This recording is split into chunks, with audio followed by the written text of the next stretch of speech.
కంచిపట్టు చీరల సామ్రాజ్యం, తెలుగు ప్రజల షాపింగ్ ప్రపంచం. వారాహి సిల్క్స్ కూకట్పల్లిలో ఏప్రిల్ 4న గొప్ప ప్రారంభం. చైల్డ్ ఆర్టిస్ట్ గా సక్సెస్ అయిన వాళ్ళందరూ కూడా అసలు ఎలాంటి క్యారెక్టర్ చేయడానికైనా కానీ అసలు నో చెప్పడానికి కూడా ఆప్షన్ ఉండదు అనమాట. కరెక్ట్ అండి, చేయగలరు. Correct. They can do anything, any That's kind the of blessing role. we have. It's a blessing we have because K Balachander గారి ప్రాజెక్ట్స్ లో వర్క్ చేయడం అనేది అంత ఈజీ కాదు. సుమన్ గారి ప్రాజెక్ట్ లో సుమన్ గారు అప్రూవ్ చేయడం అనేది ఆ కాలంలో అంత ఈజీ కాదు. రూమ్ లో ఏ ప్రాపర్టీ ఎక్కడ ఉండాలో కూడా ఆయన డిస్క్రిప్షన్ లో రాసేవారు సుమన్ గారు. That was the kind of depth they had towards the craft. That's the kind of passion they had towards the craft. Right side లో పైన వాల్ క్లాక్ ఉండాలి, బలానా క్యారెక్టర్ బలానా విధంగా ఎమోట్ చేయాలి. They know what they are drafting, you know what they are creating. అది చాలా పెద్ద విషయం అండి.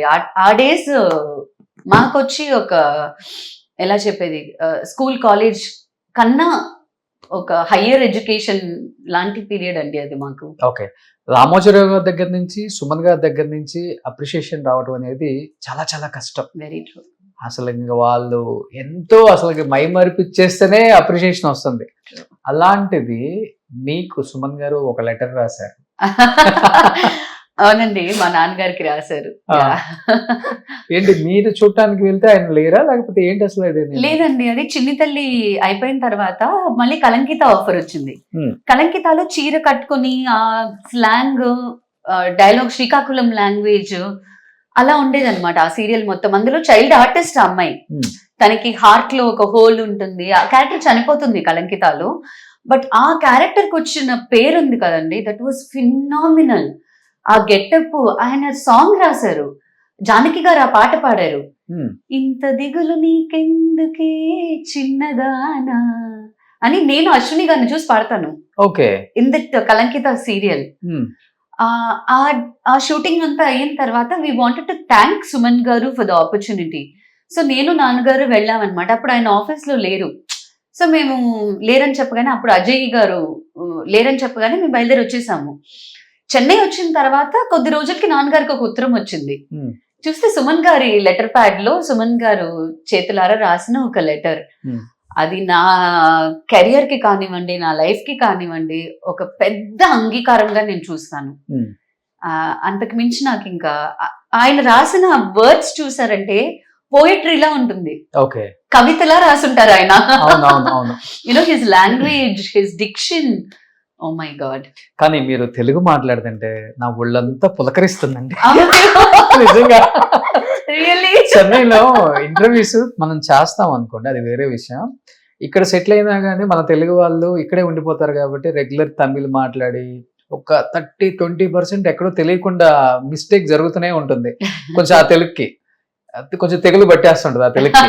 కానీ మీరు చిన్నప్పటి నుంచి ఇక్కడే ఉండి, ఇక్కడే పెరిగి, ఇక్కడే చదువుకొని, ఇక్కడే పెళ్లి చేసుకొని తమిళంతో ఉన్నప్పటికి కూడా ఈ ప్యూర్ తెలుగుని చూసారా? థ్యాంక్ యూ అండి. దానికి మా నాన్నగారికి కృతజ్ఞతలు చెప్పుకోవాలి. ఎందుకంటే చిన్నప్పుడు అంటే మేము ఇండస్ట్రీ షిఫ్ట్ అయిన తర్వాత కూడా ఇక్కడ సెకండ్ లాంగ్వేజ్ తెలుగు ఉండేది. ఓకే, ఒక 10 ఏళ్లగానే మీకు సెకండ్ లాంగ్వేజ్ అనేది తెలుగు లేదు. అంతకు ముందు వరకు మనకు తెలుగు కూడా ఒక ఆప్షనే.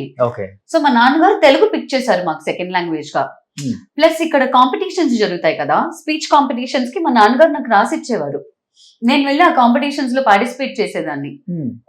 యూనో టంగుటూరి రామకృష్ణ గారి గురించి కానివ్వండి, we use to do the speeches అన్నమాట. దానికి ఫస్ట్ ప్రైజ్ వచ్చేది.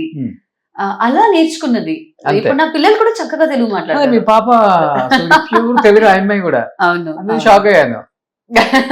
మీదంటే పక్కన పెట్టండి, ఆ అమ్మాయిని చూసి ఇంకా షాక్ అయిపోయాను నేను. లేదండి, అది కాన్షియస్ కాల్ అండి. అది అంటే మదర్ టంగ్ అండి, ఎక్కడికి వెళ్తుంది, తప్పకుండా మనతో ఉండాల్సిన ఒక విషయం కదా. మీలాంటి వాళ్ళు అప్పుడప్పుడు మేము చూసినప్పుడు లేకపోతే వేరే వాళ్ళ ఇంటర్వ్యూస్ చూసినప్పుడు కొంచెం ఇన్స్పైర్ అవుతారు. అవనివ్వండి, చాలా అవ్వాలి.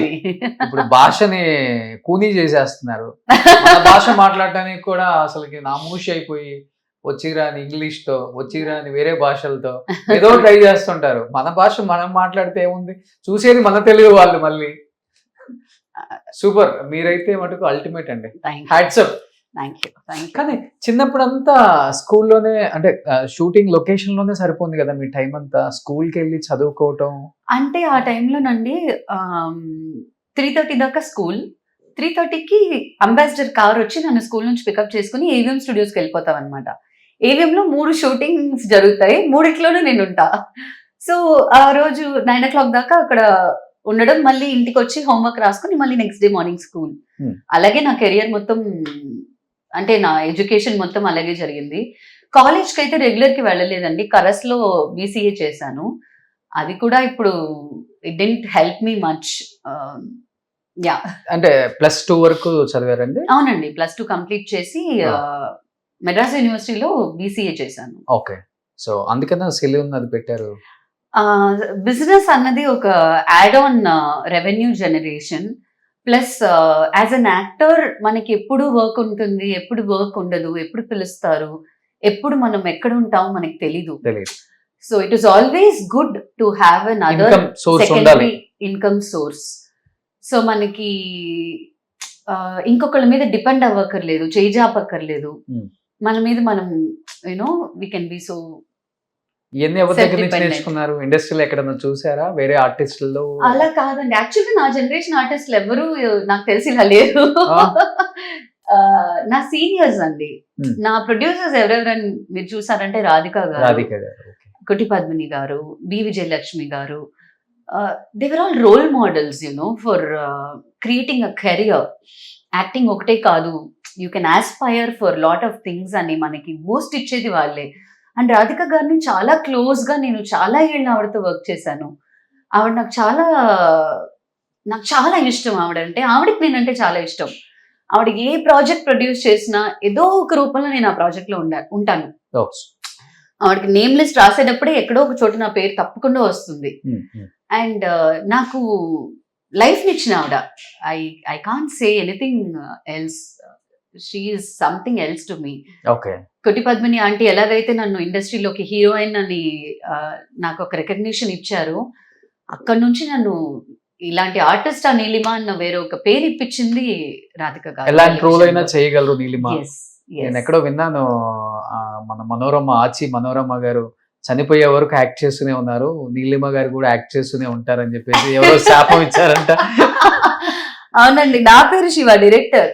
నా పేరు శివ సినిమా చేశాను కదా, ఆ డైరెక్టర్ సుశీంద్రన్ గారు. అందులో వాళ్ళ నాన్నగారు చనిపోయే సీన్ ఒకటి ఉంటుంది. కాజల్ అగర్వాల్ ఆవిడ ఏడుస్తుంటారు, పక్కన నేను ఏడుస్తుంటాను, వైఫ్ క్యారెక్టర్, చెల్లెలు, అన్ని క్యారెక్టర్స్ వి వర్ పర్ఫార్మింగ్. అందరూ నా క్లోజ్అప్ షాట్ చూసి నాకు ఆయన ఫోన్ చేశారనమాట. ఆ మెషర్మెంట్ ఉంది కదా Neelima, to express your sorrow to a friends father, అది నేను ఈ శాపం ఇస్తున్నాను, నువ్వు చచ్చేదాకా యాక్ట్ చేస్తూనే ఉంటావని, దయచేసి ఈ శాపం ఫలించాలని నేను కోరుకుంటున్నాను అన్నాను. ఏ ఆర్టిస్ట్ కైనా కావాల్సిందే అదే, అదొకటే కదండి. Yeah, so I'm thankful. అందుకనే యంగ్ గా ఉంటాం, ఎప్పుడు యాక్ట్ చేస్తూ ఉంటే. అంటే మనకు తెలిసింది అదొకటే, చెప్పాలంటే ఆర్టిస్ట్ కి వేరే సెకండ్ ఇన్కమ్ సోర్స్ ఉన్నా కానీ ఇది వేరు, ఇది పర్సనల్ లైఫ్ కు మనకు కావాల్సింది. బట్ ఆర్టిస్ట్ కి ఎప్పుడు యాక్ట్ చేస్తుంటేనే చాలా యంగ్ గా ఉంటారు, హెల్దీగా ఉంటారు, వేరే ఆలోచనలు రావు. సూపర్, మీకు అదే జరుగుతుంది. బట్ ఇప్పుడు కంటిన్యూగా ఏంటి, సీరియల్స్ ఆపేసి సినిమాల మీద ఫోకస్ చేశారంటే మళ్ళీ? మూవీస్ చేస్తున్నానండి. మొన్న కూడా మురుగదాస్ గారి ప్రొడక్షన్ లో August 16, 1947 అని ఒక సినిమా చేశాను. ఇప్పుడు అది గౌతమ్ కార్తిక్ ఇలా కూర్చొని ఉంటారు, గౌతమ్ కార్తిక్స్ మదర్, అది పీరియడిక్ ఫిల్మ్. సో అది చేశాను. ఆ తర్వాత ఇప్పుడు ప్రస్తుతం I'm waiting for good movies అండి. తెలుగు అంటే నేను బ్యాగ్ తీసుకుని వచ్చేస్తాను రేపే. I'm waiting for good opportunities, good characters. I'm not desperate. ఏదొచ్చినా చేసేద్దామన్న ఒక పొజిషన్ లో అయితే భగవంతుడు నన్ను ఇప్పుడు పెట్టలేదు కాబట్టి, వచ్చే ఆపర్చునిటీ మంచిది అయ్యండి, మనసుకు నచ్చిన ప్రాజెక్ట్ అయ్యండి, మంచి క్యారెక్టర్ అయ్యుంటే చేయడానికి I'm always ready. Always. So Telugu సినిమాలు, తెలుగు హీరోస్, తెలుగు డైరెక్టర్స్ అందరినీ ఫాలో అవుతున్నారా? అవునండి, చూస్తున్నానండి. తెలుగు సినిమాలు చూస్తూనే ఉన్నాం. యా, ప్రతిసారి సినిమా చూసినప్పుడల్లా ఏదో ఒక సినిమా చూస్తే ఒక క్యారెక్టర్ కనిపిస్తుంది కంటున్నా, అయ్యో ఈ క్యారెక్టర్ మనం చేస్తే బాగుండే, మనకు తెలియలేదు, మనల్ని ఎవరు పిలవలేదే అని. రీసెంట్ గా అలా అనిపించిన క్యారెక్టర్ అంటే ఏ సినిమా తెలుగులో? మంచి సిస్టర్ క్యారెక్టర్ అండి అది. ఆ సినిమాలో అది చూసినప్పుడు అనిపించింది, ఆహా ఈ క్యారెక్టర్ మనం చేసి ఉండొచ్చు కదా అని. బట్ తెలియదు కదా పాపం. నేను ఎవరిని కంప్లైంట్ చేయలేను, నన్ను కూడా నేను కంప్లైంట్ బ్లేమ్ చేసుకోలేను. అంటే నేను ఎవరిని అప్రోచ్ అవ్వలేదు. I'm ready to act, me project లో ఆఫర్ ఉంటే చెప్పండి అని నేను ఎవరిని అప్రోచ్ అవ్వలేదు. బికాస్ నాకు ఎవరి కాంటాక్ట్ లేదు. ఓకే, అంటే తెలుగులో Like ప్రాపర్ పిఆర్ఓ లేదు. లేరు. ఓకే, ప్రాపర్ మేనేజర్ పిఆర్ఓ నాకు తెలుగు సైడ్ అయితే లేరు. Hmm. ఇక్కడ I handle my work. Okay. So yeah, అదే రీజన్ అయి ఉంటుంది. మేబీ తెలుగులో మీరు బాగా క్లోజ్ గా ఉండే ఆర్టిస్టులు ఉంటారు కదా, అవునండి. లైక్ ఎవరైనా చెప్తారు మీ ప్రగతి గారు Okay. ఇమ్మీడియట్ గా నాకు వచ్చే పేరు. ఆ, చిన్నప్పటి నుంచి నేను ఆవిడ చూస్తున్నాను. ఆవిడ చిన్నప్పటి నుంచి ఆవిడ యాక్ట్ చేస్తుంది. ఇప్పటికీ the characters what she plays, the performance what she does, oh my god, I'm die hard fan of Pragathi అక్క for her personal life and also for her professional life. Okay, I Super. Love her. మంచి hard worker అండి నిజంగా. అది ఇప్పుడు she's become a weight lifter, she's won a gold. మేము For ఉండేది district. ఒకటే community కదా, ఓకే. జిమ్ లో ఆమె పడే కష్టం చూస్తాను నేను ఒక 45 minutes నుంచి 1 hour చేసి బయటకు వచ్చేద్దాం అనుకుంటాను. ఆమె మినిమం 2 hours చేస్తారు. ప్యాషన్ అండి. ఇంకా వచ్చి నాకు మోటివేట్ చేస్తారు, రోషన్ నువ్వు ఇంకా అలా చేయి ఇలా చేయి, ఇంకా బాగుంటావు స్క్రీన్ మీద, వెరీ నైస్, వెరీ ఈ నైస్, వెయిట్ లిఫ్ట్ చేయి ఆ వెయిట్ లిఫ్ట్ చేయి అంటారు. Very nice. అస్సలకి జిమ్ కి స్కిప్ అవ్వదండి ఆమె. Yeah. ఎంత వర్క్ ఉన్నా గానీ. లేకపోతే మీరు ఎలాగండి గోల్డ్, బ్రాంజ్, సిల్వర్ అని గెలవగలరు?